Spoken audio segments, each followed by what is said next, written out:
Where I want to take you today is an intent-based leadership environment.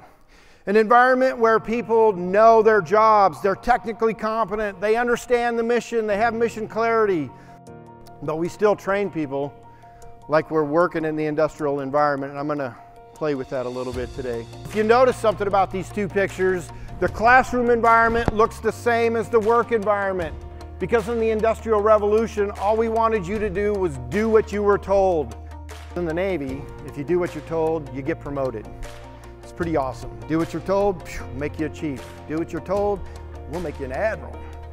And the Navy decided to make me a chief because I could do what I was told. We knew that bad leaders give bad orders, good leaders give good orders, and great leaders give what? We were hoping for great orders. The reality is, what we learned is, great leaders give no orders. We're all taught to take control and forge followers. It doesn't work. If you want to create leaders, you have to stop telling people what to do. The minute you stop telling people what to do, leadership development starts. Give control, create leaders. How many of you have a significant other? Keep your hands up. How many of you have a boyfriend or a girlfriend? How many of you are hoping to have one? Okay? How many of you with your hands up control that other person? Just one. Just one. Just this girl right here. Just one. You know why? Because you can't control other people. It doesn't work. You got to get people to think. Bosses, they get you to do things. Leaders, they get you to think. Give control. Get people to start thinking. Here's how you do it.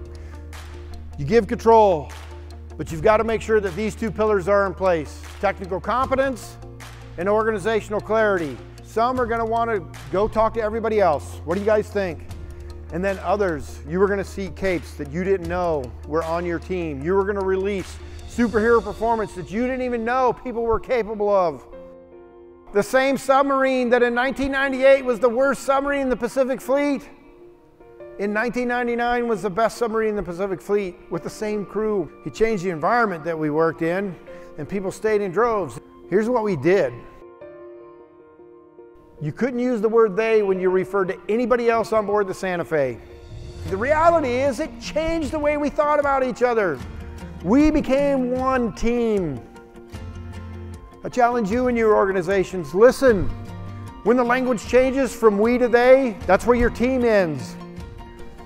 But I'm telling you that when you give control and create leaders, you create great organizations. Thank you so much for your time.